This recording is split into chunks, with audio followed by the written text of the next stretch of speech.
This video is very necessary for my sanity because I have no one to talk about these shows with.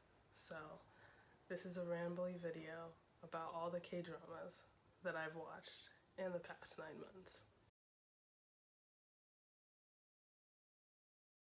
Hi everyone, welcome back to my channel. If you're new here, hi, my name is Leela, and today I'm going to be talking about K-drama. I feel like everybody already knows what K-dramas are, but if you don't know what K-dramas are, they're basically Korean dramas, which is just a genre of a TV show, and it's all spoken in Korean, and there's different subgenres like fantasy and so on. So that's what I've been getting into in the last 9 months. So I want to rank the 6 K-dramas that I've watched so far. I have a list down here, so if I'm looking down, I'm just reminding myself of how I rank them, and let's get started.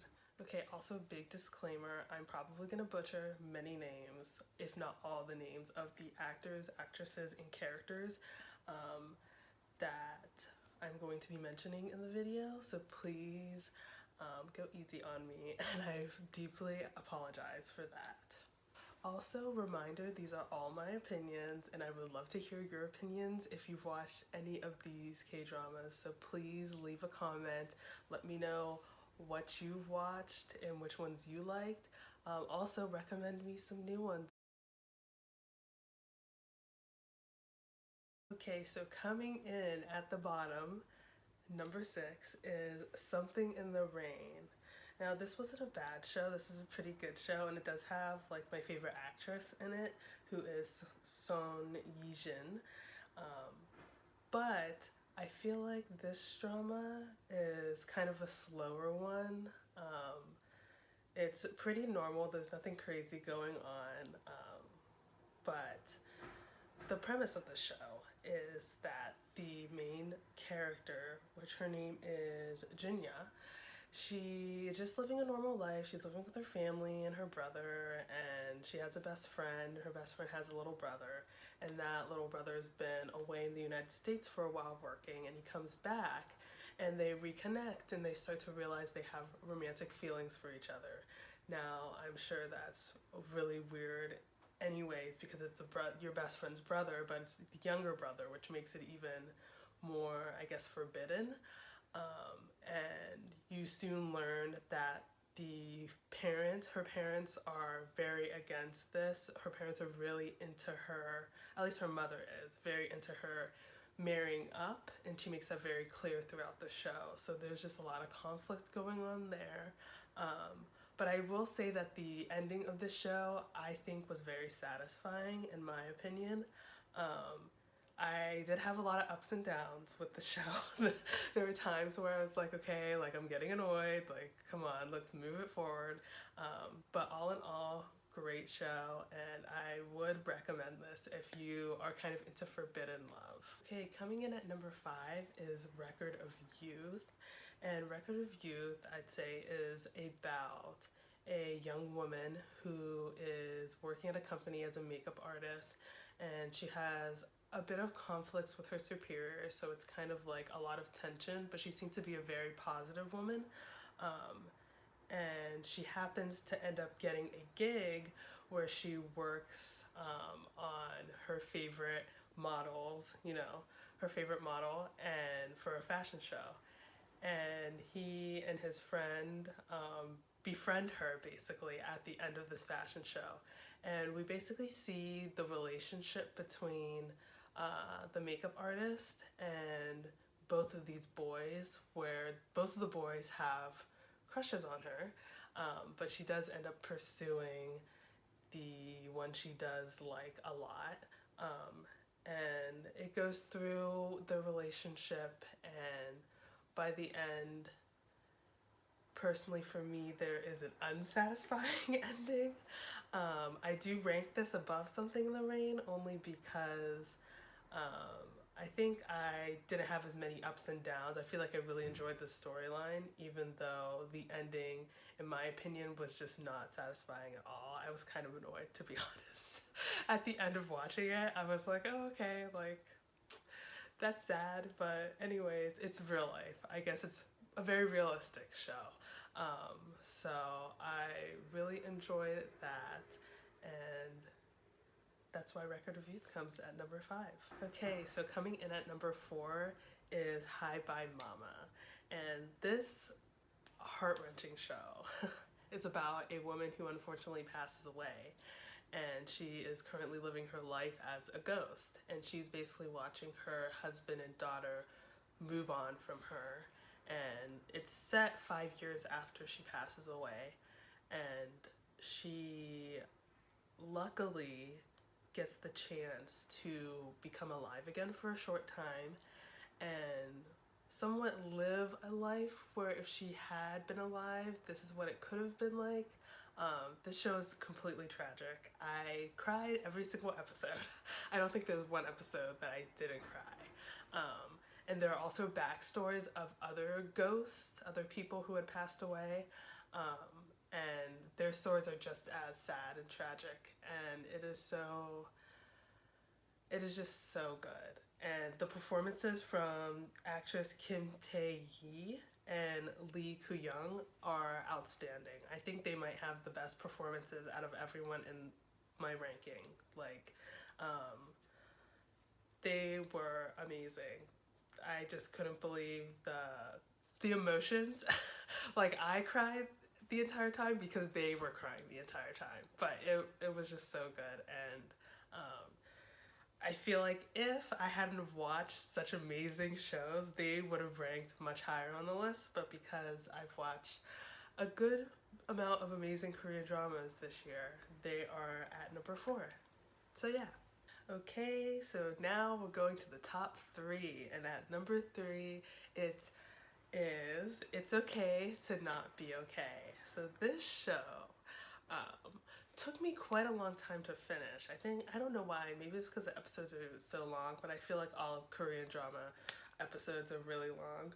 But this show, I feel like was a slow burn for me, maybe it was. In the beginning, it did take me a while to get into it, but by the end, I was just in love with all the characters that I didn't want the show to end. So basically, it's about a young man who works in a psychiatric hospital, and he has an older brother who suffers from mental illness. And he and his brother have basically been running away from the butterfly, which is, I guess, a symbol of this person who murdered their mother. And so the older brother who suffers from mental illness witnessed his mother's murder, but because it was so traumatic, he can't verbalize what he saw or who had done it, besides the fact that he saw a butterfly. And every time he has kind of like a flashback about the butterfly, he and his younger brother are basically forced to move away, because he believes the butterfly is coming back to get both him and his brother. So that's their story. And on the other side, there is a woman who suffers from an antisocial personality disorder, and she is a children's book writer, and she happens to be the older brother's favorite author. So their paths align when she comes to the psychiatric hospital to read to the patients, and they basically get aligned, and they have a backstory that actually connects as well. I feel like I didn't explain that as well as I could have. There's a lot that goes into this show, and I feel like that's why it took me a long time to get through it. But once you get into it, it is absolutely amazing. I think all of their performances are also good. And I love the main character, but he's played by Kim Soo-young, and he is a beautiful man. Let's just get that out of the way. He's a beautiful man. But all the actresses are hot, and actors are hot in these K-dramas, and I really appreciate looking at beautiful people. So that's that. But that is basically It's Okay to Not Be Okay. Very great show. Touches greatly on mental illness and how people deal with them. So if you are okay with watching people who have mental illness, then this show will be really good for you. Okay, we are getting into the final two, and these two, it's really hard to rank these two because these two are both my favorites for completely different reasons. But the K-drama that I have put for number 2 is Reply 1988. This show, I'm like already tearing up because I just love this show so much. This show is basically nostalgia, just nostalgia. And if you're the type of person who really likes nostalgic things, like, this show is for you. So basically, the main character, her name is Duksung, and she is recalling her childhood where she lived on a block with her closest friends. And she's basically recalling this time, which is 1988, where she's a high schooler and the different things you go through as a high schooler. And, you know, she's liking people, she stops liking people, she's growing up, you know, she's trying to figure herself out. And it is just so good. A couple other characters. So Nhu, Jungwon, and Tak, I love all of them so much. Like, this group of friends is just so cute. She's the only girl and the rest are guys, and they kind of like pick on her, but they also like protect her. They care so much. It's just so amazing and so cute. And she is like another one of my favorite actresses. And an actor in this show was actually in Record Youth that I mentioned at number 5, Record of Youth, and that's Park Bo-gum. I love him too. I love his character in this show, I think, more than I like his character in Record of Youth. His character in this show is just so quiet, and he doesn't really have a lot of expressive emotions, but I love how all his friends kind of like, they pick on him, but they also care about him so much. That's basically the friend group. It's just like they pick on each other, but they love each other. But yeah, Reply 1988, I wish I could say so much more, but I feel like the show has so much going on. Like, their families are all friends, and it's just like that if you grew up in the same town with the same people as a kid, and like until you're an adult, and then like you go away, it's that kind of feeling, and I love that feeling so much. So that is why Reply 1988 is number 2. It's like ranked almost number 1 with number 1. It's just so good. I just love that show so much. I've rewatched different episodes so much because I just love it. It's just so good. So that is why Reply 1988 is at number 2. Okay, y'all. This is the moment you've all been waiting for. The number 1 K-drama on my list is Crash Landing on You. Who's surprised? Who's surprised? Because if you watch K-dramas, a lot of people's first is Crash Landing on You. And a lot of people might say that's basic, but listen, it's just that good. The K-drama is just that good, okay? And you can't deny greatness, that's all. You just can't deny it. So, if you haven't heard of Crash Landing on You, where have you been? It's been on like the front page of Netflix forever. That's why it's like the first K-drama that I watched. Literally Netflix marketing, so good. Pushed me into it, and now I can't stop watching K-dramas.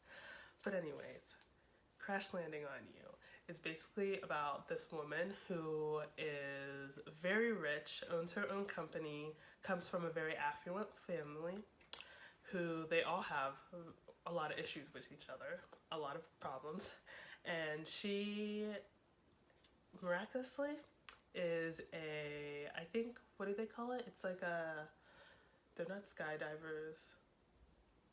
It's like the thing, I can't remember the name right now. I'll probably add it in here. But she's certified in this sport where she just flies in the sky. And she was having a good time doing that. And then she unfortunately crashes over to North Korea. And when she's there, she's caught by a soldier, a North Korean soldier. And from there, their story starts to go along. And she has to find her way back to South Korea with the help of this North Korean soldier and his comrades. So this story is just so fun. I did not know what I was expecting because, as I mentioned, this was the first K-drama that I watched. But it was so funny. There were serious parts, there were funny parts, there were crying parts. I can't remember if I cried in this K-drama. I don't think I did. I probably teared up, but I don't think I cried. But there's just like all the feelings in this K-drama. All the feelings. And it is so fun, and I'm in love with the two actors, which is Son Yijin, which I mentioned in Something in the Rain. So she's ranked at first and at the last of my list. But I love her character in the show. She's just very sure of herself and very intelligent, and also super funny, and I feel like quick thinking as well. But her character Yoon Siri is just amazing. I am in love with her. And then the actor Yeon Bin, he is a beautiful man too. They have so much chemistry together. It's just so good. It makes you almost believe, like by the end of the show, I was like, are these people not in a relationship together in real life? They're not, because they could have fooled me. They're just great actors and actresses, and honestly, the cast also, the ensemble cast, is just as amazing as those two. I loved all of them. Like the North Korean soldier, his soldiers that are underneath him are all so funny, and they just make the show so great. That is my number one show ranked. I love it.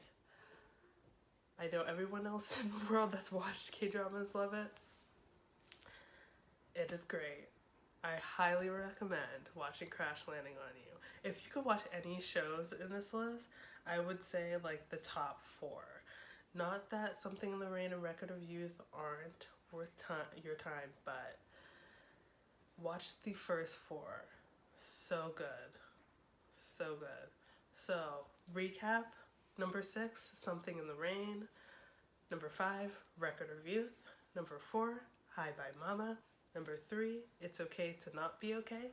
Number 2, Reply 1988. And number 1, Crash Landing on You. So, there you have it, folks. So yeah, that is my ranking of the K-dramas that I've watched so far in the past 9 months. I'm still watching more. I'm currently watching 2, and one is really good. The other one's kind of slow in the beginning, but I'm still gonna give it a chance because that's how I felt about some of the shows on my list. So yeah, that's basically it. Thank you so much for watching. If you want to see more of me and other things that I'm going to talk about, because I have a lot of things that I'm interested in that I don't have friends that are interested in it. So I basically talk to myself about it, and now I want to put things out there that I like and connect with those who also like them as well. So if you really like this video, please subscribe. Give it a like. I don't know what that does, but you can like it if you want. No pressure. And you can also follow me on Instagram if you want. I post a lot of funny things on my Insta story if you want to watch those. And yeah, that is it. Thank you so much for watching, and I hope you are doing well and staying safe, and same with your families during this time, and I hope you're enjoying the holiday season as much as you can. Okay, thank you. Bye.